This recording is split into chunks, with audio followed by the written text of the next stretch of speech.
All right, we're live. Save Point Society. Oh, you can't play goggles on here. Come on, man. You can't start with that. That's not cool. Not cool at all. Chat, we're sorry for him. We apologize. Some people I'll have with Corbin next time. They're just so rude. Well, welcome everybody for yet another episode of the Save Point Society.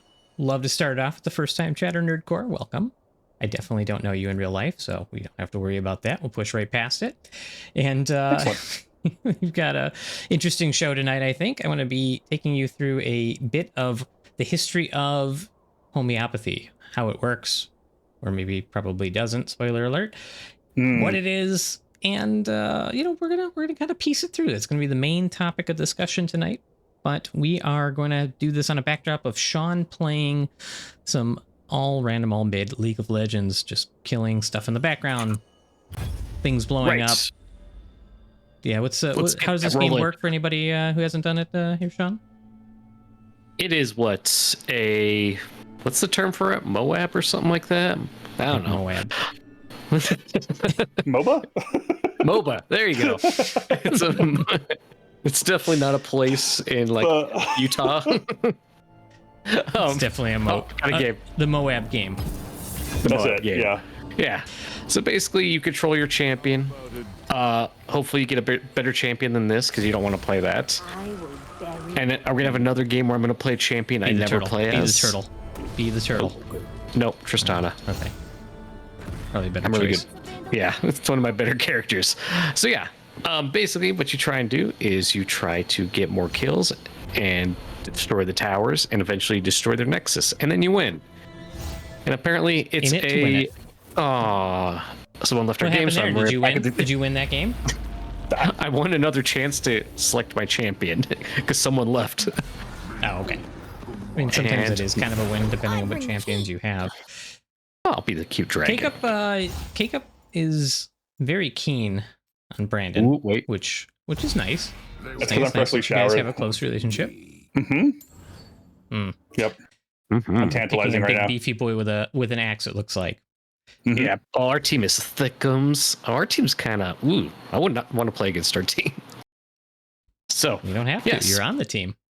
Oh, now I am a big burly boy with a giant battle axe, which is very neat. And I grab him and pull him in, and I smack him with my axe. It's a lot of axe smacking. Good. We're gonna look forward to that. Smack some axes. Ordinarily, when Corbin is after Memorial Day, did you guys have decent weekends? By the way, I mean, it was all right. Yeah, nothing too memorable. Just little family stuff. Absolutely not. No, I failed the calling to make a Memorial Day. I'm sorry. It rained pretty much all weekend here, so put a damper on everything. Yeah. That count. I'll give that one to you. That's fine. Yeah, it was low hanging fruit for sure. It was easy. Yeah. Ordinarily, when Judas sorry, go up next one. Ordinarily, when Corbin isn't here, we will make the. Oh yeah, I forgot. We've been making our Fast and the Furious style jokes, but not to. And I'm not sure if you had something. I should have run this by you before the stream, Max. But we did kind of lose a member of the Save Point Society over the weekend.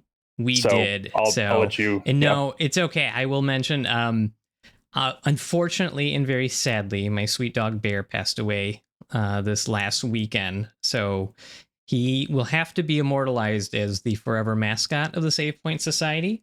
And as tough as a weekend as it was, we got through it, and he's in a better place. We're not trying to start on a bummer, but we have to honor our bear. And so we will dedicate every single second of every single episode from this point forward to that fuzzy little boy you see in the opening credits. That's right. That's our arguments? Any disagreements? Can we? They better not be. I'll fight anyone in chat who disagrees. Whatsoever. Right, yeah. Fair enough. That's settled. So yeah, as much as a bummer of Memorial Day weekend was, I did manage to pull myself together a bit and plant a vegetable garden because I'm in my early 40s, and that just felt like the right thing to do. R.I.P. indeed. And yes, as 5 pointed out, we celebrated with pizza and a bunch of men's nipples. We watched All Elite Wrestling's. We watched the pay-per-view, and so that was at least a nice way to distract. We all did that. We all definitely did that. So, in the end, obviously bittersweet, but we go forward, you know. And what else would I do other than intellectualize and bury myself in a topic? And so I had to find a topic and something that I wanted to talk about this week, and a little bit of not direct continuation, but definitely a play on a theme is that I did an episode a few weeks ago about BS. What is BS? What is the actual definition of bullshit? And you know, it tends to follow in some sort of person that is saying things that they don't really care are true. They might be true. They might want them to be true. They might be completely false, but the person doesn't care, and a sort of extension of that is pseudoscience. And so I wanted to pick a pseudoscience topic that I knew a little something about, but it gave me an excuse to know a lot more about. So I read about it, and I'll have some sources and videos afterwards if you do check them out on YouTube. But we're going to be talking about homeopathy tonight. And Brandon, Shon, have you guys, before any of this, did you know anything about homeopathy? And if so, I was going to ask, what is homeopathy? That answers that question. Yeah. Yes. So I'm not sure that I have maybe my definition isn't going to be like scientific enough. Generally speaking, I've always understood homeopathy to be like naturopathic alternatives to medicine. Is kind of like crystals and crap. Sort of. Well, I mean, I'm thinking more like echinacea, like things that are. But I'm not sure if that's correct. That might just be like literally like just like herbal replacements for taking like that. You know. Gotcha. Yeah, but you know, So I'm and not I sure. think most people would probably answer similarly. You're going to find it next to some of those things in the health food, you know, the health aisle or whatnot. It does kind of have a mishmash of sort of new age, etc. But we're talking about what it is, and I really do appreciate Nerdcore eating the silver right now. Although Is if that you're eating homeopathy? straight up, no, because if you're eating straight up silver, you're doing homeopathy wrong, which will hopefully make more sense by the end of. Are there other the metals show. that one should eat to be Yeah. homeopathic? You can turn Does it just turn into about anything Wolverine? into a homeopathic medicine, and that's excellent. So, can I just say, like, microplastics are homeopathy, like, you know, treatments? No, because there's actually something there. So you Oh. could theoretically No. make a homeopathic plastic, a Mercury? microplastic treatment. We do We mercury. found our first Okay, we rift, can name- boys. Let's go. We can name everything in the known universe while K-Cup makes himself cry. The most delicious Kind of of the odd, alkaline but- metals. You're not wrong, right? So, You want to really take up a batch of chicken tendies? Let me tell you, brother. A little mercury. Yeah. The only substance rivaling honey mustard. By the way, chat, let me know if the game volume is too loud, if it's okay. You know, as usual, just need your feedback since on my end it's very quiet. I'm only looking at bars bouncing around. So Still alive. I'm dead. you know, I'm still alive. as you kind of I'm dead. pointed out, Brand, it's like it does have this sort of connotation. Like you think of homeopathy, you think of kind of wooey whatnot, and the history of it is kind of interesting. And when you actually look at it, it's sort of bonkers that this stuff is still on store shelves with the way that it quote unquote works. But it was founded back in the 1700s in Germany by a technically Dr. Samuel Hahnemann. That's like a doctor in the 1700s sense, so like take that with a gigantic grain of salt, maybe a whole salt shaker Are of salt. you as far casting as his aspersions? competency. Are you casting aspersions on the medical field of the 1700s, Maxwell? Yes, I am. I actually did an Oh, entire all right, fair enough. like 3.5-year project doing that as well. So he went to medical school. He graduated. He got a degree, but he got like a 1700s degree in medicine, which is it's not worth a lot. They did do some dissections. They did open some people up, but a lot of medicine back then was sort of guessing and making people's blood run out of their bodies to make them sicker. But medicine was just bad. It was just really, really, really bad back then.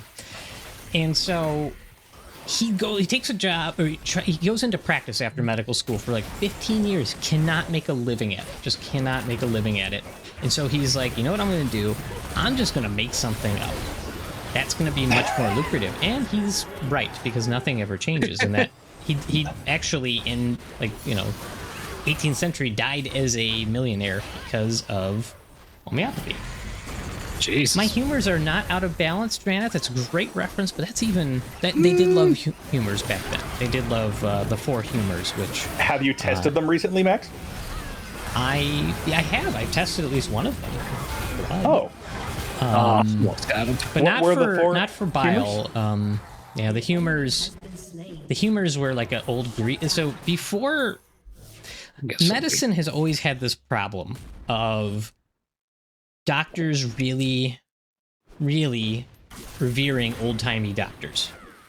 So if I that would be like me now revering doctors from 100 years ago for everything they did, and they did a lot of good stuff. Like medicine got better as we went, but the doctors, Dr. Ludicrous especially, the especially the 17th century, like Samuel Hahnemann here, they really loved the Greeks, and the Greeks had this theory of medicine that, in theory, is very much loosely used here.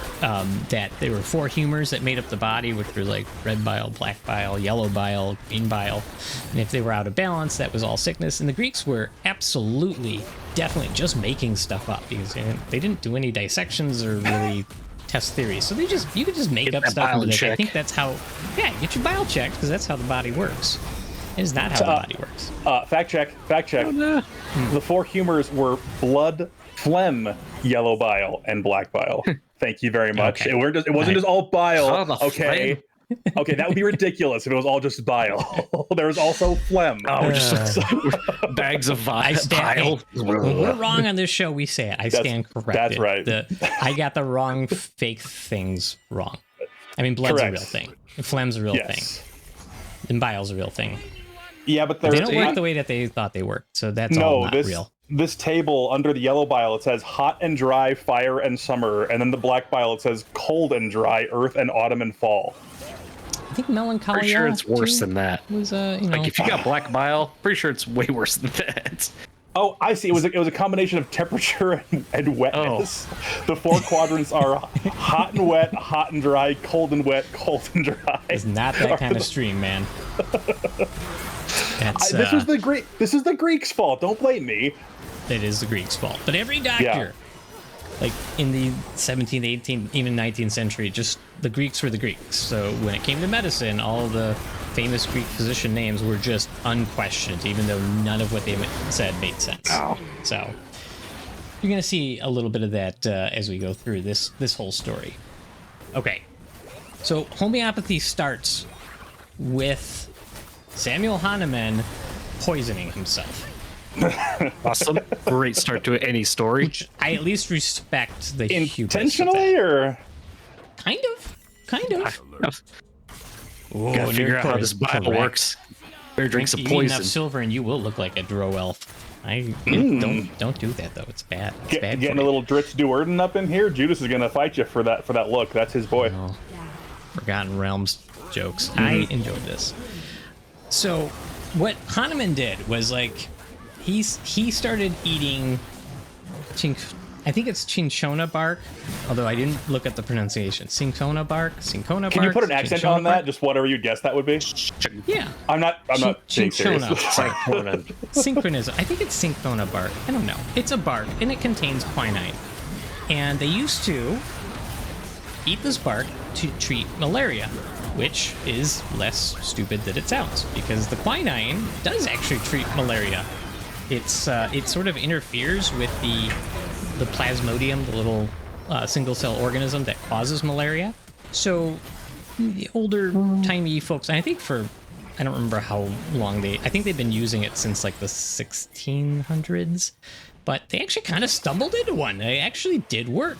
And so what this guy did, Hahnemann goes, I'm going to take a bunch of this. I don't have malaria, but he took a bunch of this bark, and he got all sick. He got like viral symptoms. He got like headache and body aches, and I'm nauseated because he was poisoning himself with quinine. And he's like, hey, those are the same symptoms that you get with malaria. So put 2 and 2 together. He's putting 2 together. So he's like, if I eat all this bark and it makes me sick, just like malaria makes me sick, that means like treats like. Treat the illness with the illness. Does that make sense so far? I get what you're saying. Now, and I don't mean to, I'm not sure if this is in your notes or I don't mean to jump ahead or anything here. The way that it sounds a little bit like, isn't that kind of how vaccination works? To a degree? Aren't you doing like? Am I jumping ahead? I'm sorry if I'm jumping ahead. You are no, it's okay. You're in the article. That was that's kind of one of his arguments that he sort of kind of got right in a sense, but not for the reasons he thought. Right. I'm not arguing that this is like the entry point to vaccination, but I'm looking at it and saying, okay, I can kind of, but I don't. Vaccination wasn't invented yet, so it wasn't like he had that to be based on. This was correct. This would have been just before that. So I should say maybe not him, but purveyors of homeopathy will point to this at some point. It does come up. Sorry. Please continue. I'm sorry. No, you don't have to apologize. What's going on in chat over here? No, I'm upset, and I've upset you, and most of all, I've upset Shon, and I'm sorry about that. Yeah, I am so perturbed at the moment. Grr. So, and it's important for us to be positive role models here. So. Nothing good has been happening in chat. Just don't let anyone who finds cows attractive or to be better off than a dolphin house. That if you have no idea what he's referring to, that's probably for the best. Definitely don't check out that episode unless you're by yourself with headphones on. Yep, don't go find it on YouTube. Don't do that. I mean, you probably can't because it's like under so many locks and keys at this point. However, you could find it if you subscribe to the Save Point Society channel on YouTube and went into our video library and found it. Then you could. This is what happens when people get way too close to dolphins. I think, man, we had to put so many like caveats on that episode. It has one view and it was me at this point, so don't worry. We have successfully hidden that. Of course I did. Are you kidding me? It's going to be a running joke through the show. It's just the one episode that we just talk about with legendarily not safe for work material. Honestly, going back and listening to it, it wasn't that bad. It's just that the source material itself is so unfortunate that you kind of got to make sure that doesn't fall into the wrong hands for consumption. That one's got to be. We kept it under lock and key, baby. Excellent amount of teas for it. So yeah, return to Hahnemann's homeopathy, right? So he's like, I take all this bark, I get the same symptoms I get with malaria. There's a connection there. So like his theory, and I'm using that very loosely, because theories are based on theories in science are based on sound reasoning and a bunch of principles and experimentation. This was not that. He was just, I think this is how it works, is as far as he got. So you treat the thing with the same thing. Like treats like. Okay, all right. So he takes all his ideas. He writes a couple of pamphlets and books about them. Cool, whatever. You can still buy them on Amazon for what it's worth. And apparently they're really hard to read because they're written in like the language of the time. But he writes all this stuff down and he gets like really into it. He leaves medicine and he's like, I'm going to do this new thing that I came up with. And besides like curing like, the other most important thing to know about homeopathy is the law of infinitesimals, which means the more you dilute a substance, the more powerful it becomes. That seems completely backwards. Isn't that literally, like, definitionally incorrect? Well, it is if you're in the realm of reality and physics. Okay. But that was my first mistake. If you can make stuff up, then no, it's absolutely right on. It's on brand, as they say. I don't even know how, like, just from a logical standpoint, how would anybody? I have to imagine that they had things like, I don't know, poisons back in the time. Like, a concentrate version of that is clearly going to be stronger than a diluted version of that. So I don't even understand how that bit of quackery could have even gotten by. But I suppose that's what you're going to tell us. So, well, I mean, you are not taking into account the spiritual or vital force of the substance. I have not communed with my angel therapist recently to conjure together my spiritual energies, so that's my mistake.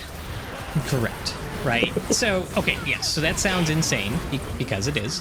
The way that he would make homeopathic preparations is to take the thing. So in this case, let's use the bark that he was using to produce malaria symptoms. By his logic, what he would do is then take a tiny little bit of that bark, okay, put it into a thing of water. Let the water take on the power of the bark or whatever. Then you take like 1 drop of that water, and then you put it into regular water. So now you've diluted it, okay? Mix that all right. up. And then you take a drop of that, and then you put it into another basin of water. Mix that up. You do it about 4 times. Actually, by the 4th time, if you were to put like you have water, molecule of some, by the 4th time, yes, you have nothing. If you put a bunch of poison into your water and then you dilute it like 4 times the ways that he did it, you basically have nothing left of that original substance. You have water left over. But what you're not realizing is that he did potentiation to the water. Oh. Yep. And that means that's a big beat word. the shit out of it. While he's mixing it, he shook it a lot, and that caused potentiation, which is what he said, was where the vital force, the magical force of this medicine would increase. So you gotta shake the water when you're diluting it. We're not debunking cocktail. protein shakes, are we? We're not. No, because protein shakes have things in them. Okay, thank you. I was gonna be very upset. This is like, so this is completely, by the time you're done with this, you have just water. And one thing I actually didn't realize until I researched this, potentiated. Yep, shaken. Potentiated. So, one of the things I didn't realize, because if you go to the grocery store today, you can find homeopathic treatments. A lot of them will come in little bottles, which are water. But you can get pills, and that's what I was like, wait, how does this work if you do pills? What I learned is that you take the diluted whatever you made, take the diluted substance, and then you just like drop a drop of it on a sugar pill. That's your so basically you slightly wet a placebo. Okay. And then you charge a lot of money for it. And then we've done homeopathy? And then you've done a homeopathy. At that point, you have done a homeopathy. I see. Wet your placebos, homeopathy. Ow. I'm keeping track of this. Placebos. Now, is this the hot wet or the cold wet? I'm trying to keep my humors in I don't know much about the humors. You pointed that out earlier in the show, so I need you to tell me. I think if you've got the placebo pill, it's probably cold wet. They used to actually let it evaporate. That's part of the process. So that feels like cold wet, and it's also going to be, and that puts it in the phlegm category, which I think is a great place for homeopathy to live. It's in the phlegm category. Absolutely. So a couple other interesting examples. Let's say you wanted to treat lead poisoning. You treat lead poisoning with a homeopathic preparation from lead. So you get a bunch of lead, put it in the water, take a little water out and dilute it, take it out, dilute it, take it out and dilute it until you basically have water that used to have lead in, and then you give it to the person. There's actually the thought that Hahnemann had was that, what you don't realize, you thought it was ridiculous to dilute things out like that, but you forgot to account for the memory that the water has of the substance that was in it. That's my mistake. I'm sorry to Dr. Hahnemann. That was my mistake for not considering the water's memory.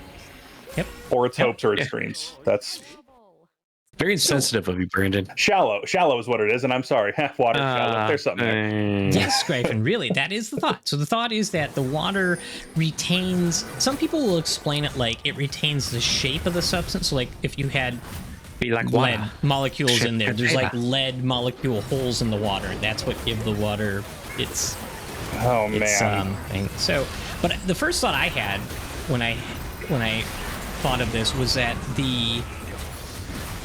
every bit of water would have memory of everything. And so at some point, the glass of water you're drinking was like dinosaur diarrhea. And it has to remember that. Right? Awesome. So, absolutely. I think it's probably best that we don't think water has memory, nor memory to hold on to chemicals that were in it, right? So like every chemical ever in the body of water that is circulated around forever, and then you if you were to drink it and then it have its effects, that's insane, right? That's insane. Yes, that's clearly. I'm struggling to understand even how we're still in the 1700s, correct? That's where this originated, yes.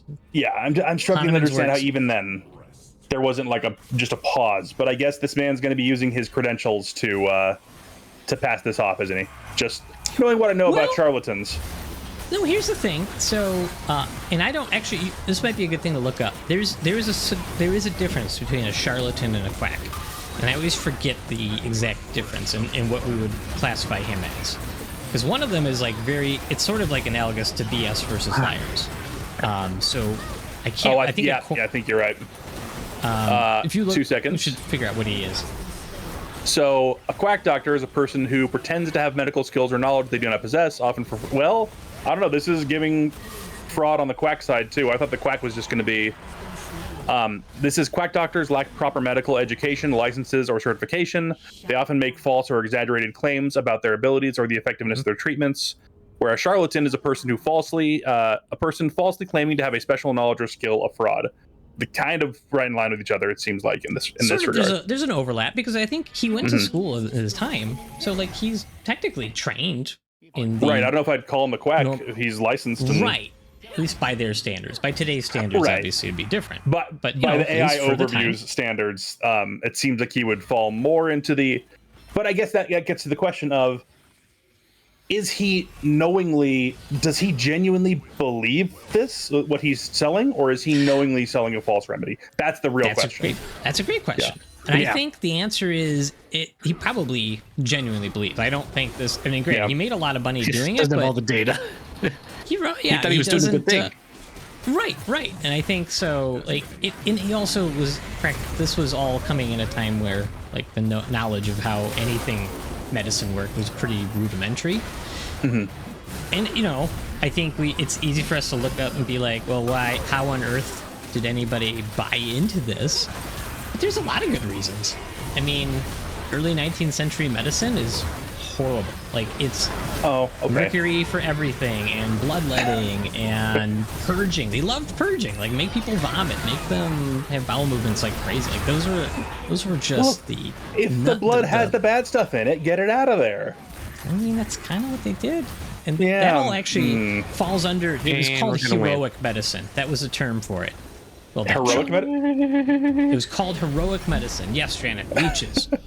Of the time, especially if you go like 17th, 18th, and even 19th century, heroic medicine was like doing something that seemed really unpleasant to cure your patient. Like bleeding them with leeches was heroic medicine. You're doing something. Bleeding them with just scarifiers, you know, these devices that you put on the arm that would just cut them and let them bleed. Like, you were doing these things to try to intervene, even though they made no sense. Like, people could be bleeding to death from an injury, and the treatment was bleeding them. You're like, just take away all the other blood, like outbleed. It was madness. And so I can see people in the 18th century being like, well, homeopathy's not that. If you're bleeding from a leg injury, and I already took all the blood out by bleeding you out of the arm, how is the leg injury going to have any blood left? Checkmate, doctor. Yeah, I just solved your leg injury. Yeah. You did. Mm-hmm. We do have a saying in medicine, and that is, all bleeding stops. Pretty metal. That is true. That is true. So, yeah. And here's the thing. If you went to a homeopathic practitioner back then, this was like an hour-long consultation. Get to know you. Get to know, you know, your medical ailments, your hopes, your desires. Sit down, and at the end, give you a medication. Like, they called it a medication. It wasn't really. It was water. But, you know, there is a water real truth. with the shape of lead in it. Water with the shape of lead or other things. There's a real... It's nice to sit and have somebody talk to you for an hour, especially somebody who's like in a doctorly position. My job now, I do palliative medicine. I get to sit and talk to patients for like an hour to an hour and a half at a time. And it's wonderful for both of us. Like, it's just, I really get to know people, and I spend all this time and I form a therapeutic connection. Homeopaths back in the day did the same thing. And if your choice was like, I'm going to go to this person who is going to be super nice, spend all this time getting to know me and seems to genuinely care about me, or I'm going to go to this guy who keeps stabbing me with lancets and bleeding me dry with leeches, I'm going to probably pick option A. Who also gives you an hour-long consultation, but it's the guy. It's just to find out which part of you is the most packed with blood, so that they can really get at that. As I say, apparently they're all vampires or something. Like, what's going on? It really is. I keep going back to it, but it really is. There was other. Man, I didn't write this down. I really should have. There's a bunch of other kind of like doctors who had their own theories about stuff, but they got weird. Like homeopathy, when you look at it against some of these other kinds of doctors who specialized in their theories of how things worked, there was one doctor, and I should have wrote his name down. It's in one of the articles, but he basically was the urine doctor. You bring him your urine, and he taste it or like do other things, put it like colors, charts of urine, and he could tell you everything that's wrong with you. He'd bust out his urine swatches to diagnose you with something. Yeah, honestly, yes. There's if you look up, like, I can't remember, it has a name, but you can actually find like these old painted urine coloring wheels of like every ailment you can imagine, which they're pretty fun to look at. I don't want to Google Dr. Urine, so we're just going to move on from that one. Come on. Gonna do it. You don't want that on your search history? I'm just going to say, like, it's a special kind of doctor who's willing to take patient care to that extreme. I mean, that was one way they used to test for diabetes. That is a true heroic doctor. Oh, they would like, what did they taste for? It would be like, it'd be sweet. That's what they'd be looking for? Correct. Oh, man. There had to be a better way. I guess, yeah. Better get out the calipers for phrenology. It's kind of a similar pseudoscience. So is phrenology the skull size or skull shape thing? Is that what that is? Correct. Or lumps in your skull that can portend your personality, like how intelligent you are. It's right. Yeah. Super racist. It's got a lot of. Of course, yeah. I was gonna say we know where this all. We know all roads lead to Rome on this one, and we know where Rome is. It's not good. It's not good.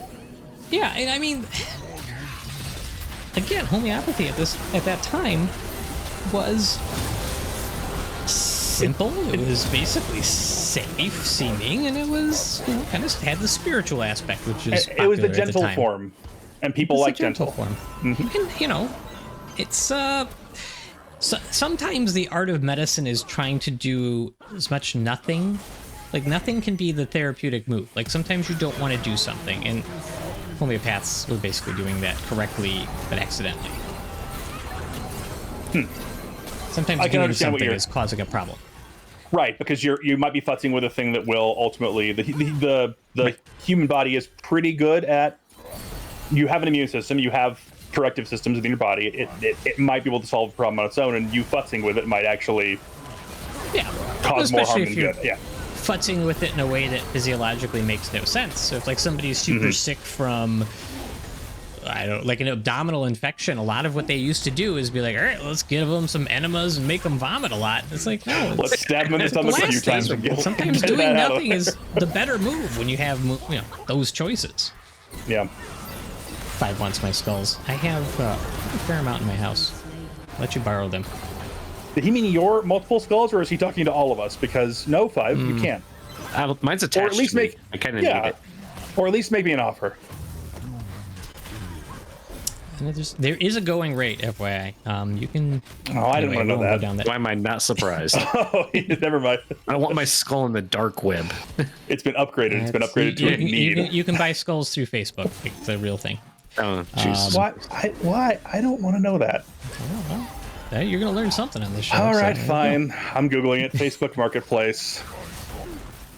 You're going to find there's going to be a news story that comes up about it, but absolutely. Definitely saw some of those circles back in the day.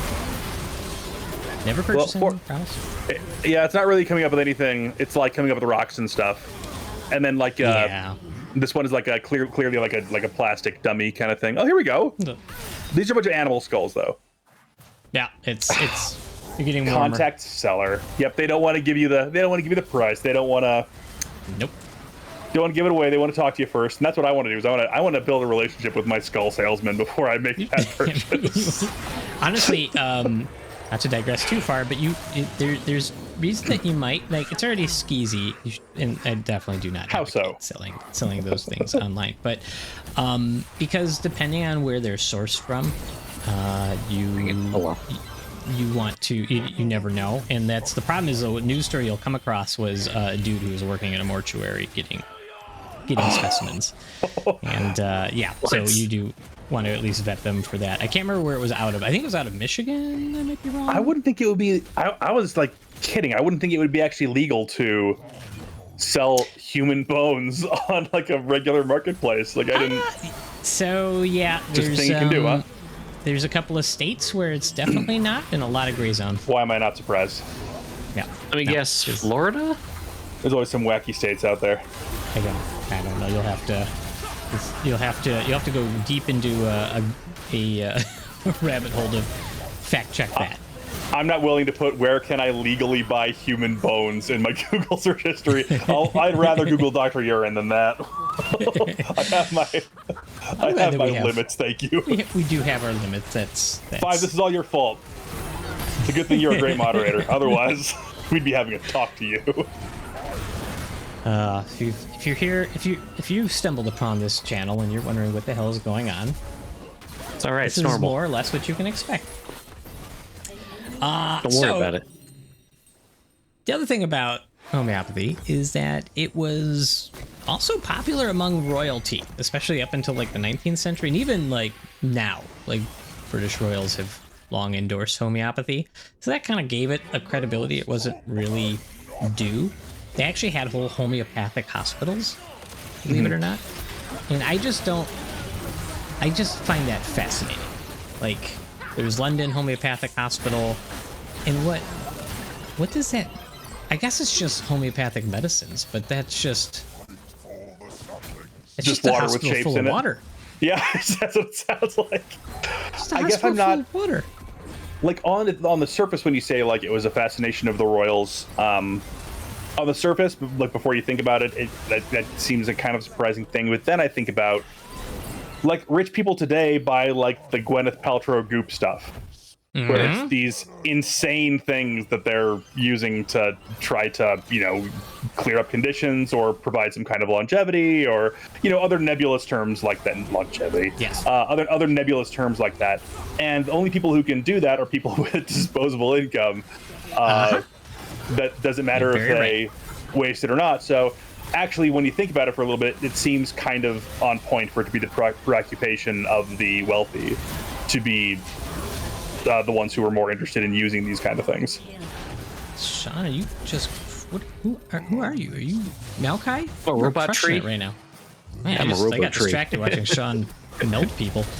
What does alkaline water do? I don't know. I've heard the term. That is, yeah. Can someone answer that? Because I always see it. People are like, I have my alkaline water in the morning. I was like, cool. Are you a battery? I want to hear what the internet says about this, Brandon. Please enlighten. Oh, okay. The AI overview, and that is our only source, by the way. We're done going into fact-checking articles We have to- live on. We're sticking with the robots only.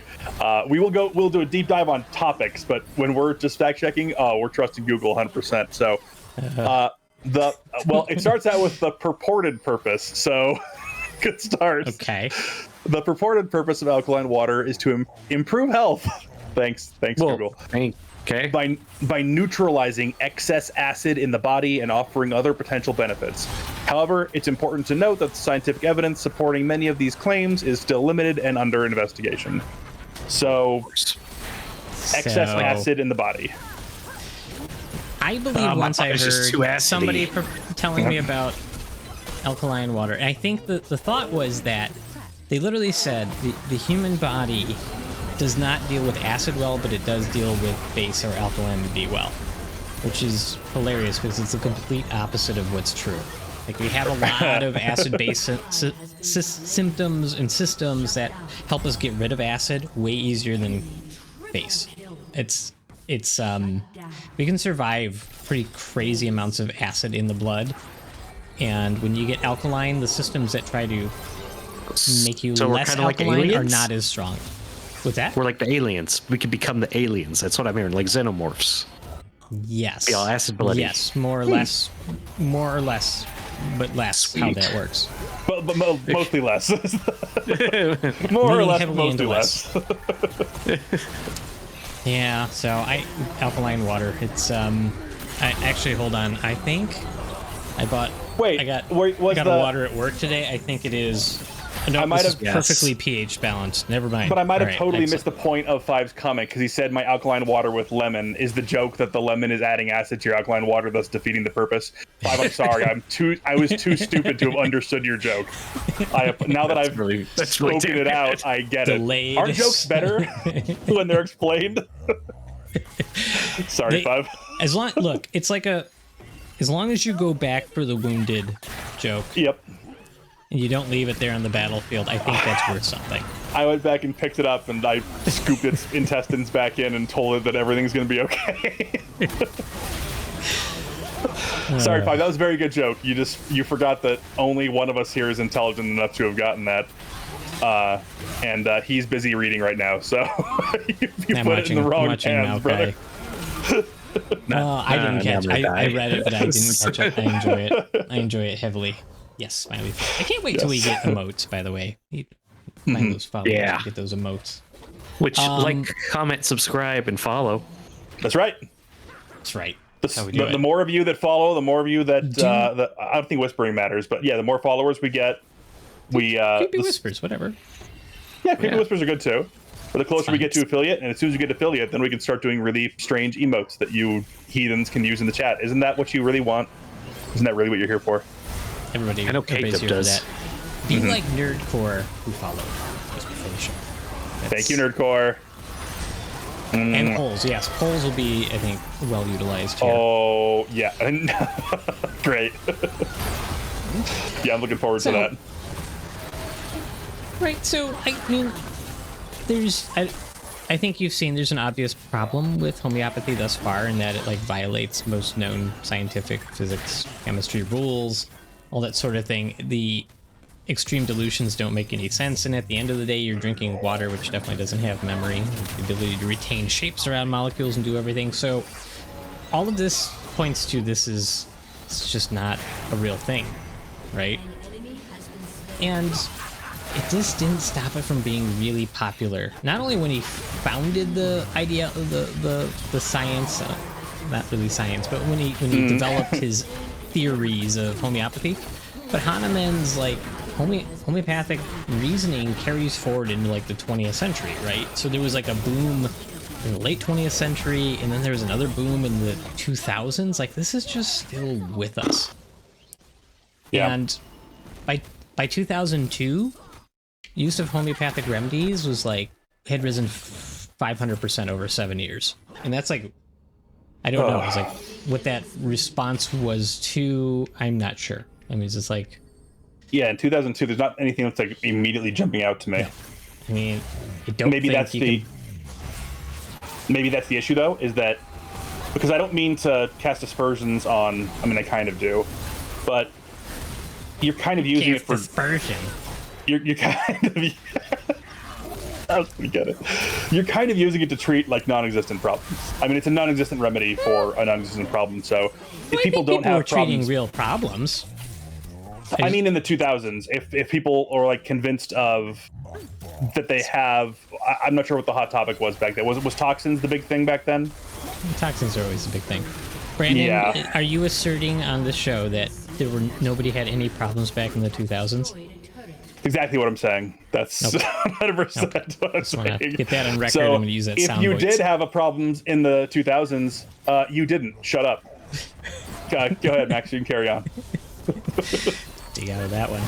People, it's now, at least as of, I think this was, I want to say this was like the 2019 article, but it was like a $1.2 billion industry in the US. And you find it anywhere. I mean, you find it at Walmart, homeopathic treatments, CVS, pharmacy carrying homeopathic remedies, which seems insane. And, Whole Foods. I mean, Whole Foods has it. Oh, yeah. Nature groceries. Everywhere. If I were a betting man, are these regulated in any sort of way? I know the answer to that question already. Pin in that 5, we'll come back to it.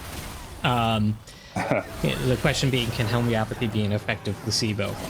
We'll come back to it. Oh. So, what about regulation? Is there anything, or are these totally unregulated substances? Well, they're not totally unregulated. So they do fall under I think the FDA, the FTC. Well, the FDA, I believe, has oversight to say, like, these things are supplements or not. The FTC cracked down in 2016, and it basically said that the claims of homeopathy are not supported by science, so you can't call them medicine, right? And so you had to label them as supplements, as something. But you can market these with like these vague, like kind of natural or holistic labels. Sure. Even though they're not really plant-based or herbal, because there's nothing in them. There's just water. There's nothing.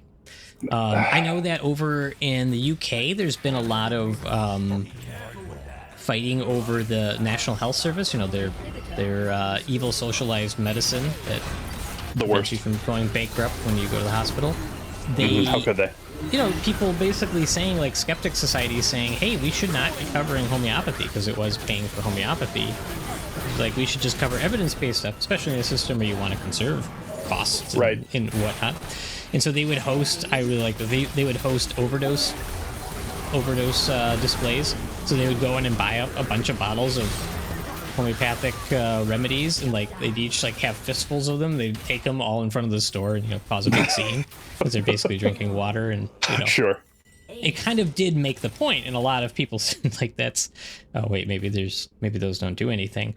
And and so, you know, it just shows like how far this homeopathy has basically infiltrated medical systems, right? I think in the US, what was it? It kind of got incorporated into mainstream medical institutions. Like, I want to say that, like, even before the AMA, there was like the American Homeopathic something or other association, and it was like kind of seen and adopted by medicine in sort of an offhand way, and so it did lend it a credibility that I don't think was totally warranted. But as you come to the modern day, like, there's a lot of pushback and backlash. There's a bunch of lawsuits for deceptive marketing, and you know, it still comes back to some things like proponents arguing, kind of as you said, but I'm not saying you're arguing for it, but proponents would say, well, patients are satisfied when they take it, and the placebo effect might be there, so does it really all matter? Well, that's a great question for you guys. Does it matter? So if the medication leaves people thinking that they're satisfied, and potentially if there's a benefit from the placebo effect, does it matter if we get bent out of shape about this? So, to make sure that my understanding of the placebo effect is correct, it's basically the idea that my understanding of it is that you are attributing a change in your status, basically like a cure to a substance that might not have had any actual impact at all, or that most likely didn't have any impact at all. And so the placebo effect in this case being that they're taking the homeopathic remedy and then they believe it helps them get better, when in actuality it was just their own body doing it. That's one potential explanation. We should be careful about the placebo effect. So let's get an actual definition, because it's one of those things that I always want to be careful about defining. Okay. Because it gets misdefined pretty often. This is from Oxford. A beneficial effect produced by a placebo drug or treatment, which cannot be attributed to the properties of the placebo itself, and must therefore be due to the patient's belief in that treatment. Okay, so it's saying that by taking the drug, there actually is a beneficial effect enjoyed, but that there is whatever it is, the remedy. There is a beneficial effect that's being enjoyed by the patient that would not otherwise be there had they not taken the remedy, but it's not due to the properties of the remedy itself. It's due to the patient's mere belief in the remedy. Right. And it's what you'll often find is that placebo effects generally affect subjective things, like the way you feel, you know, like rate your pain or rate your nausea or whatnot. Mm-hmm. They don't affect things like measure your blood sugar, and objective findings are not likely to be affected by placebo. So when you're taking homeopathic remedies, which often people are doing for chronic diseases, you know, let's say arthritis, something that comes with a lot of pain on a chronic basis, etc., you might feel better for a few different reasons. Let's say you have arthritis, rheumatoid arthritis. It's the body's immune system attacks your joints, kind of arthritis. Okay. You take this placebo, you feel a bit better. Number one, there's a phenomenon where you want to, if you take something, you want it to work, or you don't want to disappoint the person doing the studies. You're more likely to say, yeah, I think it helped a little bit. Right. Right, that's one thing. Number two, a lot of chronic illnesses, naturally, whether you do anything or not, ebb and flow. So rheumatoid arthritis, you can go through flares where it's particularly bad. And even if you don't take anything, there are chances that it will get a little bit better on itself. Probably won't go away completely, but it may get a little bit better. Does it have to do with the placebo or not? It's hard to say. If you take a steroid, let's say, during a flare, it is likely that you're going to feel better about every time after that. There's a lot of downsides to taking steroids over and over again, but just to illustrate the difference between that and a placebo, you're likely able to tie the effect to the steroid in making your rheumatoid arthritis symptoms better. And generally, if you're measuring something like the amount of inflammation in the blood, there's a few different blood tests that do that. When you take the steroid, you're probably going to see them go down. So you have objective improvements from the medication. Whereas the placebo provides a subjective experiential benefit. I feel better. Where it's, I feel better. Yeah, it's the patient giving some kind of referential isn't the right word, but I guess experiential was the best way to put that, where it's the patient providing you with their perception was what I was looking for. A perceived benefit, regardless of whether a measurable one has been enjoyed. And I should be careful with my language because I said real there. It seems, going by the definition, that the placebo effect is a quote unquote real benefit. It's just that it's not measurable or linked to the remedy. That's interesting. That wasn't how I understood. I thought the placebo effect, as Judas put it in chat, I thought the placebo effect was essentially just BS that was like basically fooling yourself into, and I guess maybe that is kind of what it is. Yeah, but I mean, there's some respect to that. Right. But I think the original question I asked was like, okay, well, is it such a bad thing? Should we get bent out of shape about it? And I mean, I guess that. What do you think? What's your take on that? What's the harm? Well, the harm is financial, for one. I agree with that. I think that's reasonable. I mean, at that point, I would say that why doesn't the government just provide a cure-all drug, placebo lull, or panacea-tize, or some marketed drug that is literally just sugar pills and water. But it cures literally everything. And if we're like a mystery pill box. Yeah, if people need to take a substance to talk themselves into believing that they're getting better. Yeah, there you go. So I mean, if at that point in time, if they just need to have a thing, well, there is a measurable harm being done because they're taking resources away from. Well, Ragged. Yo, Ragged.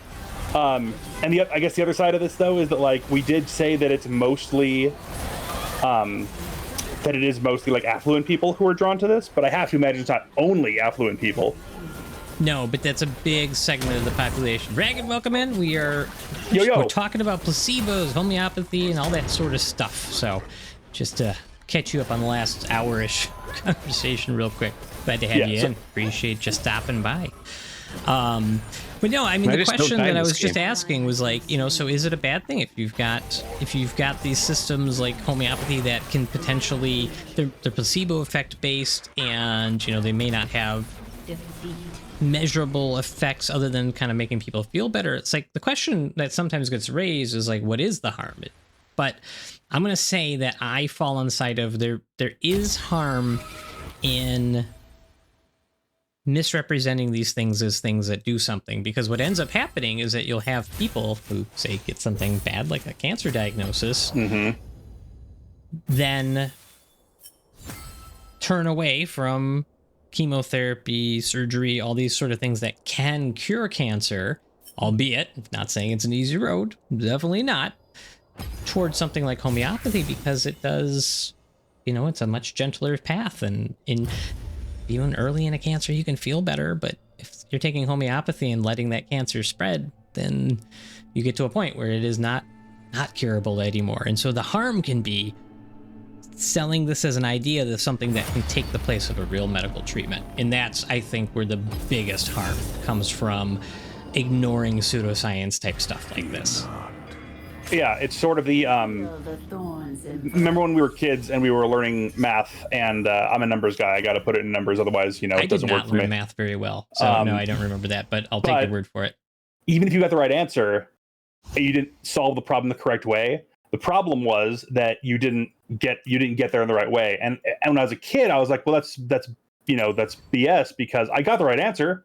So why does this matter? It's like, well, because in the future, it's all about the process of giving you it's all about developing a process to give you repeated right answers. So you might have accidentally gotten the right answer this time, but you didn't follow the process correctly. So the likelihood of you getting the right answer in the future is less.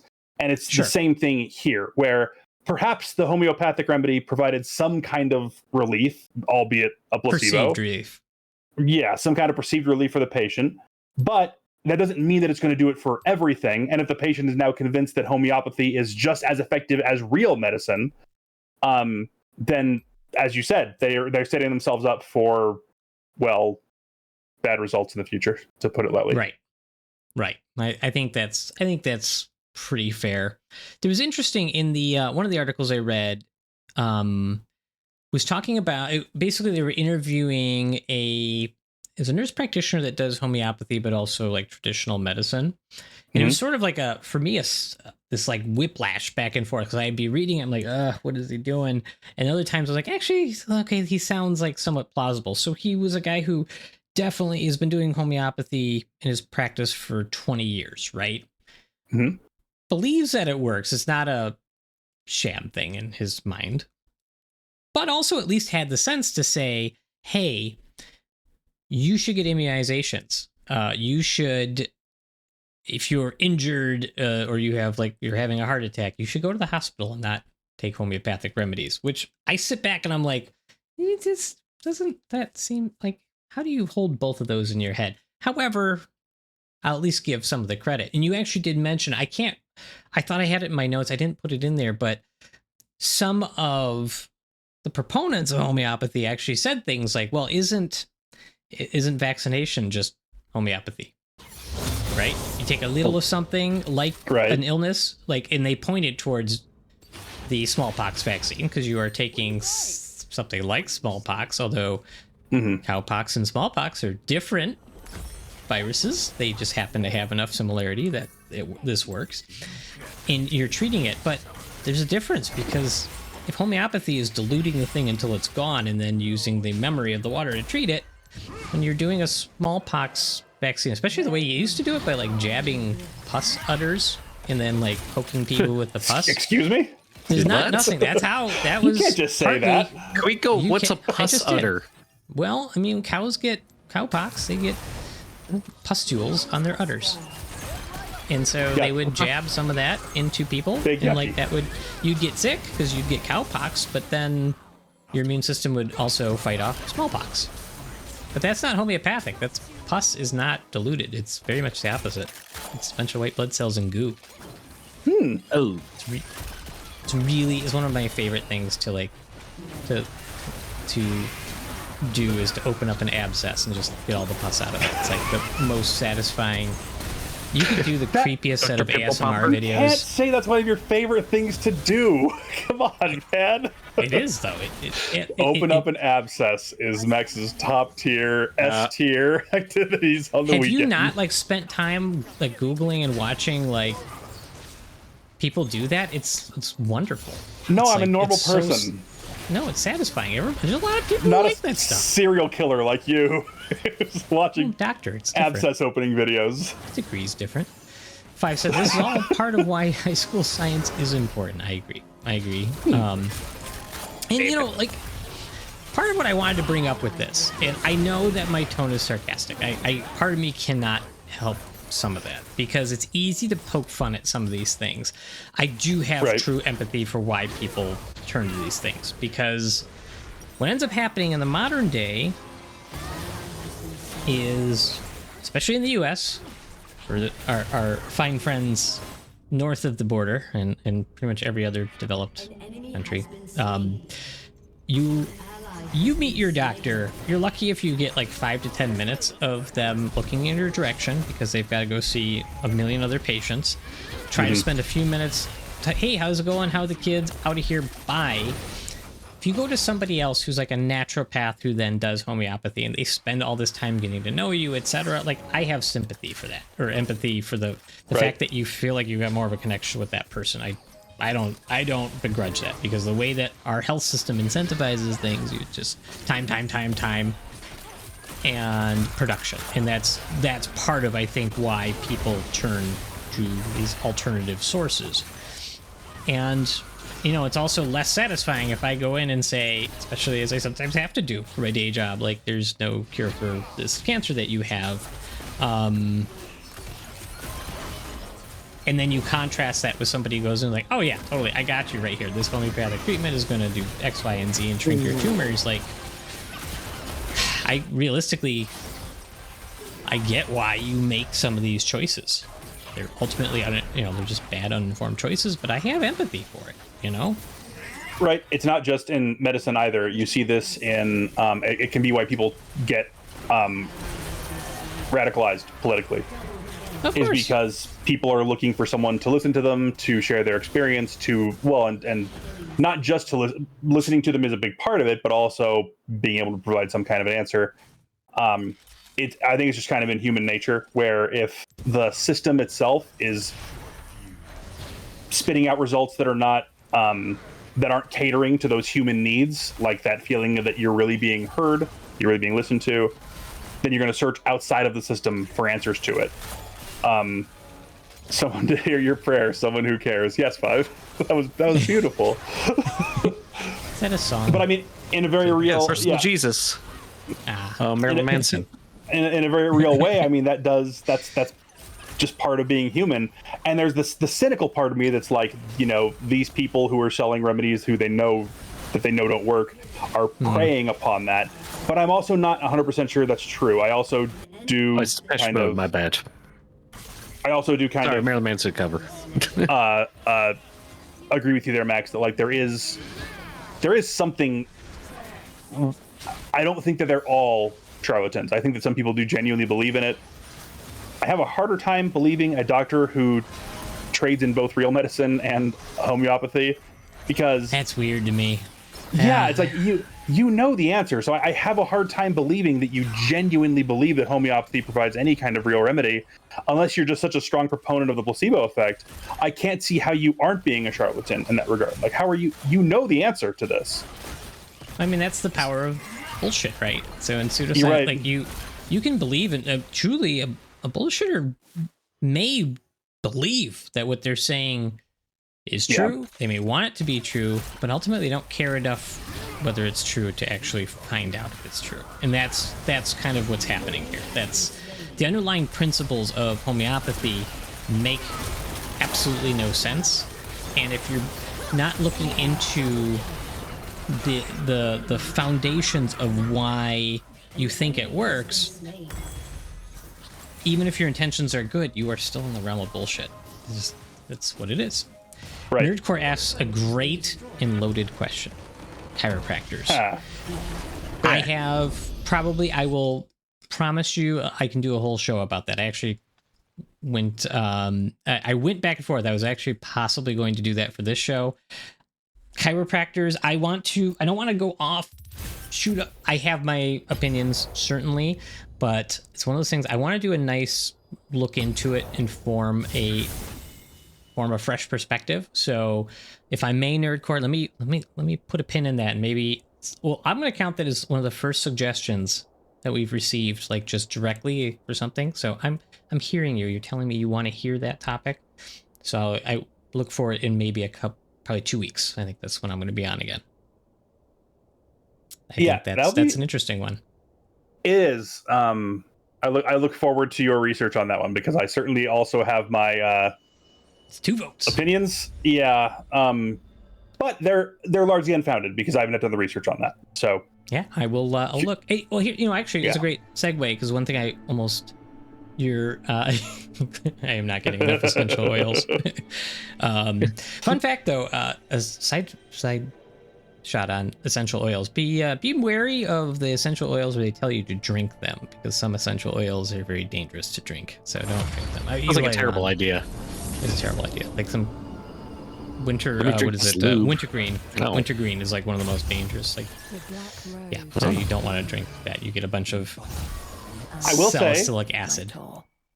I will say some of the essential oils are very nice in those diffuser things, They smell long nice. as you- It's fine. as long as you aren't convincing yourself that you're getting some kind of medicinal effect.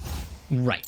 If you don't mind paying for a $30 vial of lemongrass oil or whatever it is, or peppermint oil, No. if you don't mind paying that to have a good smell in the room, like, have at you. Yeah, I think it's fair. Yeah, but as long as you're not convincing yourself that you're increasing your anybody else. longevity by inhaling oil smoke. that you're, That's yeah. right. Well, here's the other oil thing mist, too I wanted to oil bring up. mist, excuse me. Right. Yes. Oil vape. You got to vape your essential You oils. gotta vape They your, work better you gotta that vape way. your peppermints, baby. What's happening? We got an alert. Uh-oh. Is there a follow? We have. I will let you read that one out. Can you? I please? thought you had written that as like a word to describe our audience, and I was like, Nope. That's a bold maneuver, Max. Welcome to the SPS, tasty shits. Please enjoy an awkward fist bump. You're one of us now. Yep. Bam. Thank you for having a Not the wonderful high five. name that Wow. I had to read. Very kind of W you. name. W name. W name. Yeah, very good name. Oh, Tasty's Hits. Of course. That's, you know what? That's my Oh, mistake. that's- I have a I think they are trolling us, Max, a little bit, but No, I don't in a care. wonderful That's way. Thank you very much. Tasty's hits. Tasties. Welcome to the society. You're one of us now. Oh, that's we'll We're take you. one, Yeah. we're We'll one of take you too, so Nerdcore is back. So eat silver, correct? You can eat. Don't eat silver. I mean, I'll do another episode on silver someday. But as of right now, silver can do weird stuff to you. That's absolutely true. That's true. Excellent. Yeah. Yeah, you are welcome. You are welcome. You're gonna fit in here just fine, Tasties. It's we don't aim for classy over here. Absolutely not. I was also going to say though, Brandon, you mentioned like research, and I looked into. I wanted to know like what's the state of research into homeopathy nowadays. I did look up some, but I was going to have you do some live checking, right? Actually, I'm ready. But Fingers I are did warm. start. I started, but I found the NIH, the National Center for Complementary and Integrative Health, like the NIH's subdivision. Like they still actually have a website, which is pretty impressive right now, at all. But even RFK Jr.'s HHS, overseeing somehow related to the NIH, says the bottom line. What do we know about the effectiveness of homeopathy? There's little evidence to support homeopathy as an effective treatment for Really? any specific health condition. I know. I figured they And would what have do been they all say over about this the shit. safety of homeopathic products? Some products labeled as homeopathic may contain substantial amounts of active ingredients that could cause side effects and drug interactions. It's immediately a bad sign when you're getting a warning that it might contain the substance that it Might contain purports to things. contain. Like, that's not good. They're saying the dangerous part is that it might contain the active ingredient. That's really an unfortunate sign for homeopathy. It was better off when it was just water full of shapes. I agree. So there's a fair amount of studies, like kind of looking into it. I'm curious if you're doing a check on it, Brandon. Are you coming up with anything like some of the best studies for it? Am I supposed to be looking for evidence for homeopathic remedies, or am I? Evidence of Let's see, Coral evidence powder for that cures cancer, effectiveness. While you look that up, I will, Nerdcore, you reminded me, my favorite homeopathic treatment that I came across in this research was taking homeopathic treatments made up of the Berlin Wall. Wait, what? The Berlin Wall Pardon me? crumbles. The hell did you say to me? I did. So they were selling homeopathic remedies that were crushed up, diluted gotcha. bits of the Berlin Wall. diluted again to water. Actually, they sold them in pill form, so they actually did the water on the placebo tablet. What do you suppose that treated? Because like treats like. Five is correct. It cures centrism. I'll read it right afterwards as a cure socialism. The boys That's are what I on said. top of it with the jokes. That's what I said. I was like, what are you curing that? No, it cures past emotional trauma, obviously. Now, I might be a weak-wristed, little limp liberal noodle over here, but should we be ingesting concrete, Dr. Max? Well, Is that no, a thing if you dilute it out to nothing, then it doesn't matter. Oh, okay. Does The concrete water keep its remembers shape the in the water? Yeah. Asbestos in concrete cures East Berlin. It's water Viagra, right? That's homeopathy or whatever. Yeah. Let's Sure see. This does. is the NHS. So this is their page on homeopathy. Besides Nerdcore, everybody knows Reagan cured East Berlin. That's right. A 2010 House of Commons Science and Technology Committee report said that homeopathic remedies perform no better than placebos, and in parentheses, dummy treatments, which I think we really need to change the name of placebos. That's the British say it. And in 2017, NHS England said it would no longer fund homeopathy on the NHS as the lack of any evidence for its effectiveness did not justify the cost. And this was backed by a high court judgment in 2018. So England says, nah, brah, they're definitely out, which I think is what you were referencing earlier with the the chugging the homeopathic remedies outside of the. It was a part of this sort of skeptic advocacy that actually did lead to change. Let's see. This is, I mean, it's on PubMed. This is a 2024, November of 2024. And let's see. This is the therapeutic applications for homeopathy in clinical practice. Let's see if I can get to the, let's say, while homeopathy is among the most frequently applied forms of alternative medicine, there is a lack of familiarity with its therapeutic modality within everyday medical practice. Being water. Yeah, water. I'm trying to get to the conclusion to see if they give me conclusions. What you end up finding is that a lot of people who practice it and like prescribe it or whatnot, instead of researching it, they tend to just write more books about it. Like that's kind of right. Okay. Instead of doing good research, it's easier to write a book about why you think it works. Usually with anecdotes, etc.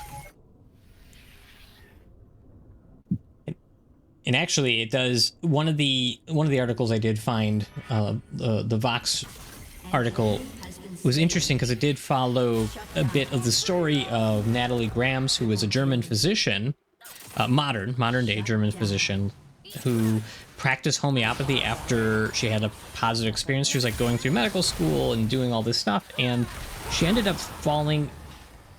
kind of getting disenfranchised with modern medicine for a variety of reasons, and then found, I think she was ill and she took a homeopathic remedy, she felt better, and then sort of sold her on it. So she went many years practicing in it, and as she started researching it, she actually got her way out of it. She was like, wait a second, I don't know about this. So she ended up writing, she was trying to write a book to defend it like many do, and then she ended up kind of reforming and being like, wait, no, I don't think there's anything to this. But it cost her a lot. Like she got death threats, and people tend to defend homeopathy and pseudoscience very aggressively. And I think I'd like to see the reverse of that. I'd like to see what if like doctors started like sending death threats to pseudoscience practitioners.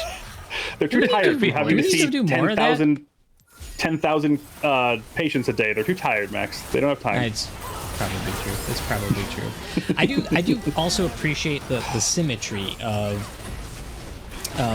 Natalie Grams, again, German physician, trying to solve the ills of her countrymen. Hahnemann was a German physician back in the day, and I think we can all agree that Hahnemann's work was the biggest historical embarrassment the German people would have to account for. Nothing worse came out of Germany. Yeah. Nope. Thanks a lot, Hahnemann. History's greatest monster, some might call him. No German with the last name beginning with H would ever do anything bad. It sure does. What's the thing in Scientology? It's the the tricorder device. Yeah, they measure your thetan levels. You have to do the thing. They hook you up to the device. They have a name for it. Damn it, what's it called? Hang on, we'll find it. Let's see. What is the Tom Cruise is test? like a black belt in it. What is the test? Yeah. They charge so much What money. is that? There I too. go. They're calling it the capacity test here, but that's not it. There's personality test. That's what I was thinking of. No. It's something you hold onto the thing. I know what you're talking about. It measures some levels. Like Always Sunny measures did your a thetans. skit on it. Yeah, thetans. Yeah, it's the thing that We should do a yeah, Scientology okay. episode now. So what is the device used to measure? You do it instead of Thetans. like psychotherapy. You do not like psychotherapy. E-meter is what they called it There in you go, the Scientology. E-meter. The E-meter. There you Yeah. go. Excellent. It Excellent. was simpler than we thought. The e-meter. Yeah. It was. I mean, Honestly, I everything think that I you ever haven't learned found about- a lot of positive studies on homeopathy thus far. That one actually did say that there were some applications for it, but that they still needed to be. Basically, every time that I come across one that's talking about there being like, oh, there's some optimism about the efficacy of it, further research is required. Fair. So, but that was a 2024 analysis. So people are still in 2024 finding, and the things that they were pointing to, there was obesity, there was COVID. So I'm curious what I would need to actually this was a full study. I'm not going to do that live where I'm going to read through it, just read through a study.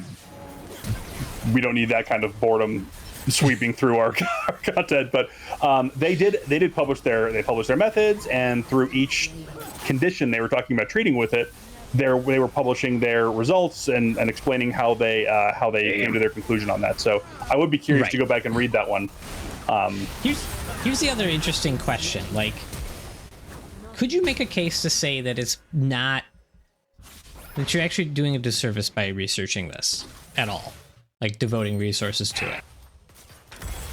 Right? Of course, yeah, I mean, you could make that case. I guess the question then would be that in your mind, is it the book is basically shut on this one, that we have enough evidence to of it being ineffective?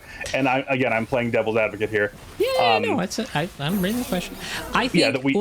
I guess my thought on that is that if the principle underlying this makes no sense based on our understanding of things like water, how it works and doesn't have memory. If the underlying principles do not comport with reality, is it then just a waste of time to keep researching this, right? Yeah. I guess the question would be, are there like government funded study? I would be I'd be highly against taxpayer funded studies. Probably find a figure. Okay.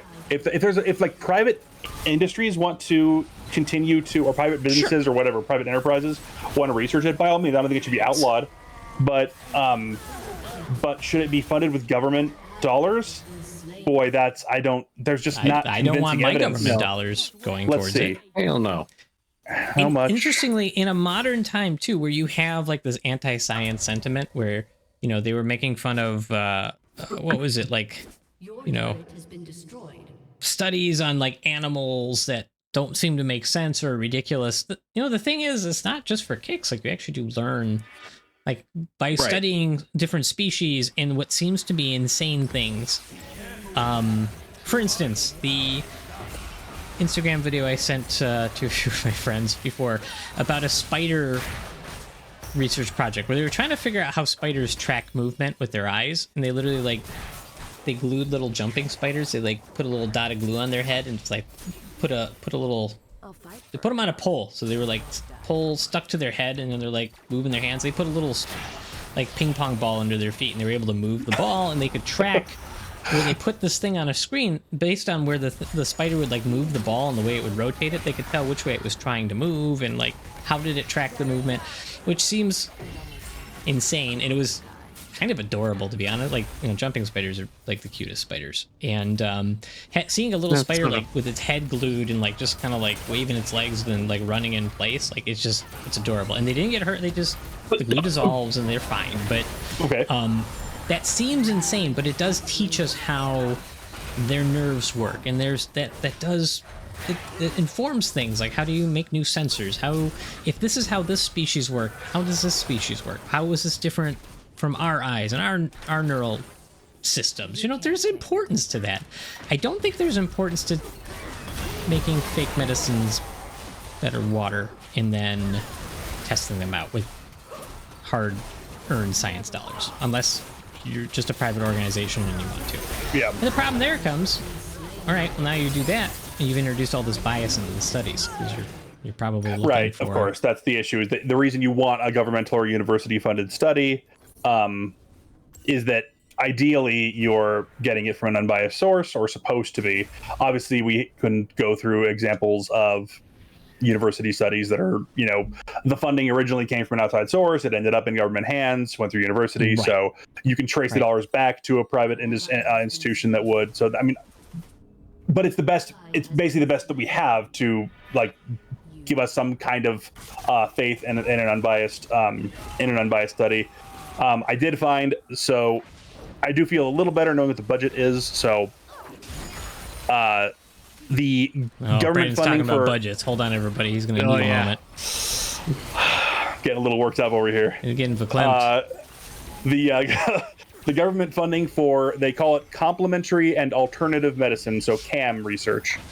The National Center, so at the NCCIH, that's the one we were talking about earlier.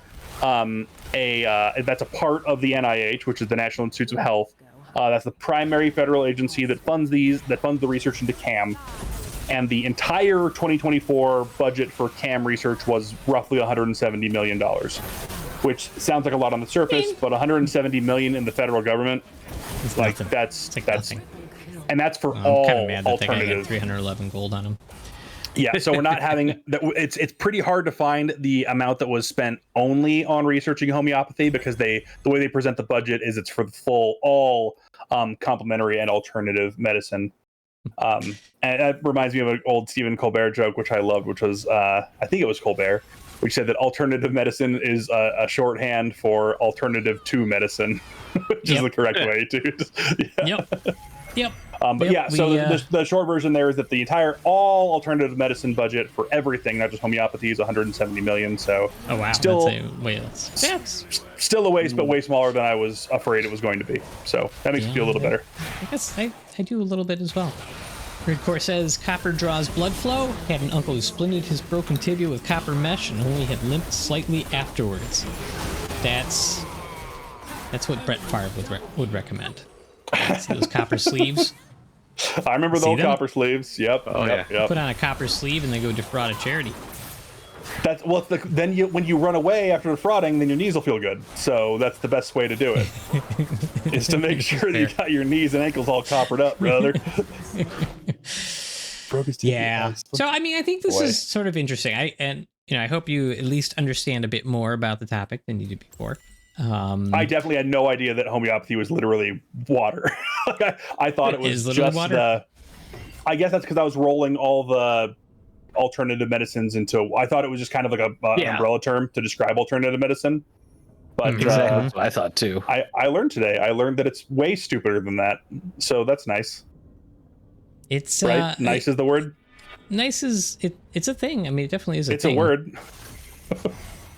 Yeah, no, it's sort of, I think the thing about these pseudosciences that I do find fascinating, like, they do wound me to a degree, because, like, they sometimes make my job a lot harder, that they exist and they hold this weird power, etc.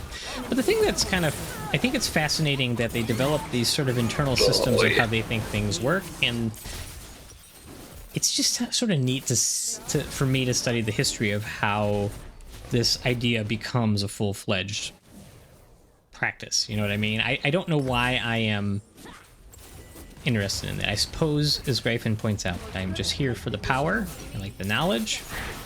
And this is just one other bit of knowledge that I get to hang on to and use against my enemies. This, for me personally, this kind of rolls into my ever-growing library to support my theory that people just like simple answers, man. People don't like it when I like simple answers. Right, and that's not meant to be, again, not meant to be casting aspersions. It's just a fact of how people are. They don't want to be told that, well, there's a schedule of 6 medications that we're going to have to try to... No, they want to be told that inject this beetroot extract into your eyeball, and you'll never have, and your obesity will be gone. Like, they just want it to be. They want there to be simple answers, and when because simple answers are satisfying. And when we're unable to provide satisfying answers, when doctors, I'm not at all using the royal we there. When you can't provide a satisfying answer for them, they're gonna look for it elsewhere. That's just human nature. No, yeah. I get it. You want to make sense of the world around you. Yeah. Nerdcore says Theranos. Yeah, that's another great suggestion. I only know vaguely about it. It's like the company that like made it like was founded and then like committed a bunch of fraud. I don't know a ton about it. That I can take that up as another potential future topic idea. I will put it on our little list because I think that would be excellent. I think there's a lot to especially in my like sort of kind of been gravitating towards some of these pseudoscience topics in the show, and I think that's a good one. I will put it on my list. You just said I would not inject anything into my eyeball even if it cured my obesity. Well, that's good. You can inject things into eyeballs, though. I'm just saying, you can do it. We were actually talking. The one I think maybe we'll call it the fascinating thing that happened over the Memorial Day weekend for me anyway was sitting around the table and hearing. As I've stated, I think this is a long time ago. The last time I bragged about this, but unlike all present company and probably most of you weaklings in the chat, I have perfect vision. My eyeballs are 100% amazing, and they always will be. But listening to people talk about their like eye surgery and the eye treatments they've gone through, oh my god, I'm not strong enough. I can't do it. I know you've described Shon, LASIK I think before. You can probably wrap up there if you want. I'm not strong enough. The things that people have gone through to, and obviously it's just kind of been presented with my vision failing me, but the things that I've heard people go through, Lordy, you guys are tougher than I am. That's all I can say about it. It's it wasn't too bad. I had why does the retina detach? Why is it allowed to be made that way, Max? Why didn't they just make it as one piece? Why is the retina separate? I don't look. Hey, sometimes your retina detaches. It's painless. But it shouldn't be allowed to do that. It should just be part of the eyeball. Well, sometimes it is part. It's just the back part. It's the part you have to get to with injections and gases and stuff to fix. And hey, we can fix it nowadays. So like, I know it's horrifying. Well, laser that bad boy back on. I was going to switch this over for a few minutes to the just chatting screen I made, but I still cannot figure out why my camera is so blurry in that screen. I'm not going to do it. Oh, yeah, you're a fuzzy boy in the Twitch. It's weird because I'm watching the stream and you look fine on the stream, but in the Twitch together screen, you're a fuzzy little guy. Like, watch here. I'm going to switch it just so everybody knows what I'm talking about. Ready? So if I switch it, look how fuzzy I am. Who's a fuzzy boy? It's the same source. Why are you so fuzzy? I have no idea. Fuzzy Wuzzy was a bear. Fuzzy Wuzzy had no hair. Virtual camera, that doesn't work. Turn it back on. Nope, doesn't work. I don't know. Can someone call John Twitch and have him explain this to us, because we don't understand? See, come back here. Perfectly clear. Yep. I don't personally understand. Latency, good question, but I don't know why it's switching between. I'm gonna try something while I'm just. That screen is fake news, by the way. The stream has not ended. Don't lie to us, Discord. No, it hasn't. I'm just leaving it up though because it fills the screen nicely, and if I close it, there's that. And you're right, Nerdcore. There probably is a crystal for that. It is rose Also, quartz. I don't think this is intentional on Discord's part, but that color scheme kind of works nicely with what we got going on. It does actually. Right? It just fades right in. Pretty excellent. Yeah. It's like it's scaling your camera down and then back up in that particular scene. Yeah, I don't. Oh, that's probably what it's doing. Oh yeah.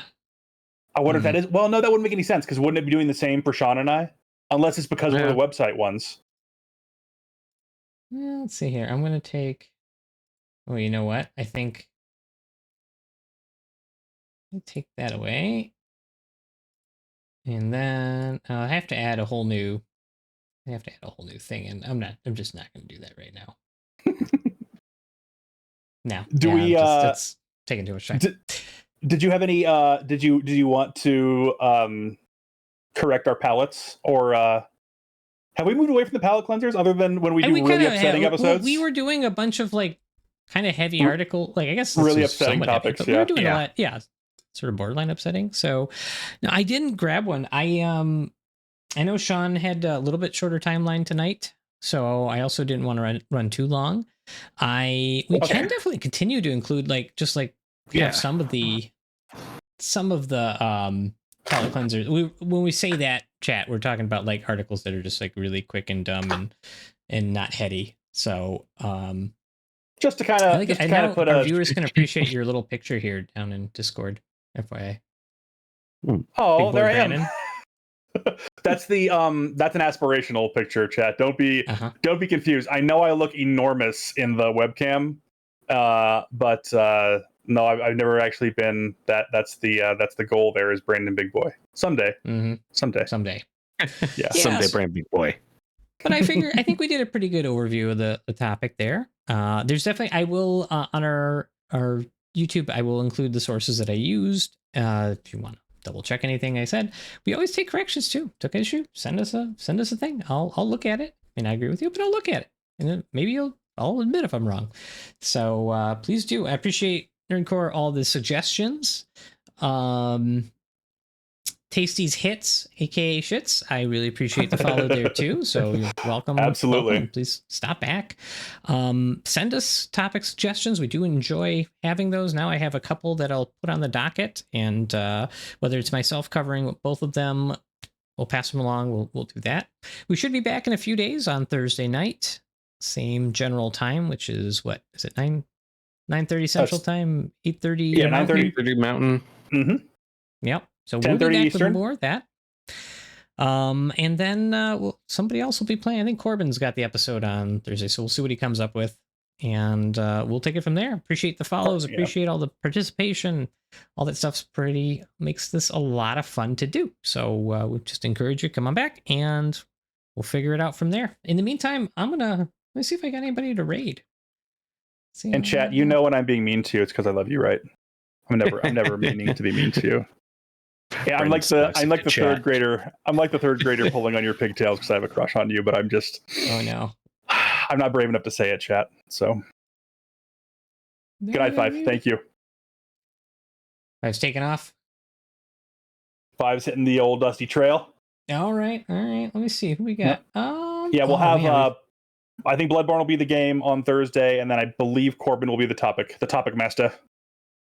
Let's go. We're going to raid somebody different too. Good night, Nerdcore. Thank you so much for coming. We appreciate you. Thank you, sir. Appreciate you stopping by.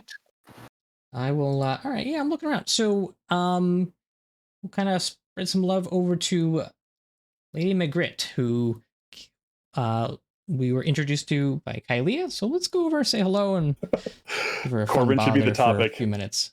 Corbin should be the topic, says Five. And Five, Corbin come on, man. definitely should be the topic. The stream is not that long, dude.